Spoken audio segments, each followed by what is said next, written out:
नमस्कार दोस्तों, मैं हूं डॉक्टर स्वाति सिंह। मैं जमशेदपुर में एक मनोरोग और नशा मुक्ति विशेषज्ञ हूं और आज हम चर्चा करने वाले एक बहुत ही ज़रूरी टॉपिक के बारे में, जो है कि औरतों में मानसिक स्वास्थ्य।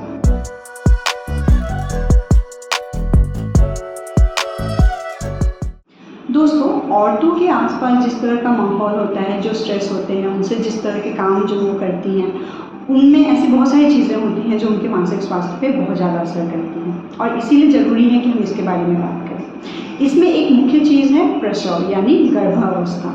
तो जब एक माता एक बच्चे को कंसीव करती है यानी गर्भवती होती है, तो उस समय उसके शरीर में बहुत सारे हार्मोनल और फिजिकल चेंजेस होने लगते हैं, जिसके वजह से उनका जो मानसिक संतुलन है या जो मानसिक जो स्तर है उनका, उसमें बहुत बदलाव आता है। ऐसी महिलाएं अक्सर बहुत सारे लक्षण दिखाने लगती हैं, जैसे कि चिड़चिड़ा हो जाना, बहुत जल्दी रो देना, बहुत इमोशनल हो जाना, बहुत ज़्यादा घबराना चीज़ों पर, ठीक से नींद ना ले पाना या बेचैनी का अनुभव करना, या कभी कभी बहुत ज़्यादा क्रोध करना या व्यावहारिक कुछ विषमताएँ आ जाती हैं।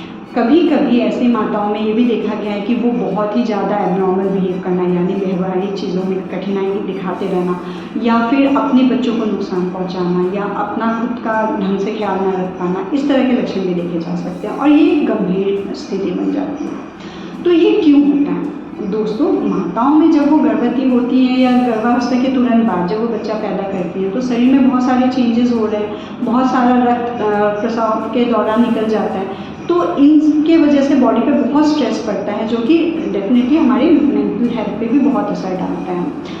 साथ ही डिलीवरी के बाद जब माताएं अच्छी तरह से खाती नहीं है, नींद नहीं लेती है, या सारा पूरा दिन वो बच्चे में लगी रहती है और खुद का ख्याल नहीं रख पाती, तो इसकी वजह से ये चीज़ें और ज़्यादा दिक्कत करने लगती हैं। तो इसके लिए हम क्या कर सकते हैं? तो सबसे पहले तो हमको ये समझना है कि ये जो माताएं हैं उनको रेस्ट की ज़रूरत है, क्योंकि एक बहुत ही बड़े एक फिजियोलॉजिकल चेंज से वो अभी निकली हैं। तो हमको ज़रूरी है कि हम उनको एनफ रेस्ट दें, यानी हम उनको समय दें कि वो जाकर आराम कर सके, चाहे रात की नींद हो या दोपहर में, दिन में, जब भी उनको सोने का मौका मिले। तो थोड़ा सा रेस्ट से उनकी बॉडी जो है वो जल्दी ठीक होगी। दूसरा है कि हम उनको एक माहौल ऐसा दें जिसमें वो खुश रह सकें।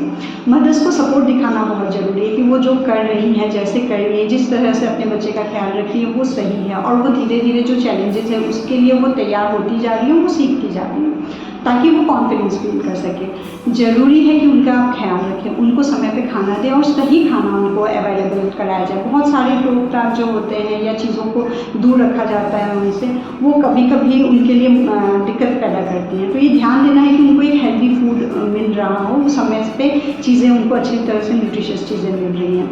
उनका माहौल बदलना भी बहुत ज़रूरी है। बिल्कुल उनको एक रूम में बंद कर देना, बाहर नहीं निकलने देना, ये सब मानसिक तनाव को बढ़ाता है। तो उनको घुमाने ले जाना, या ऐसे लोग जो जिनके साथ वो बहुत कंफर्टेबल फील करती हैं उनको उनके आसपास में रखना, ये सब बहुत ही फ़ायदेमंद हो सकता है। अगर इन चीज़ों से भी उनकी दिक्कतें ठीक नहीं हो रही या उन्हें परेशानी उनकी बढ़ रही है, तो उनको एक मनोचिकित्सक के पास ले जाए, उनका सही इलाज कराए, जिससे कि वो बेहतर महसूस करने लगे।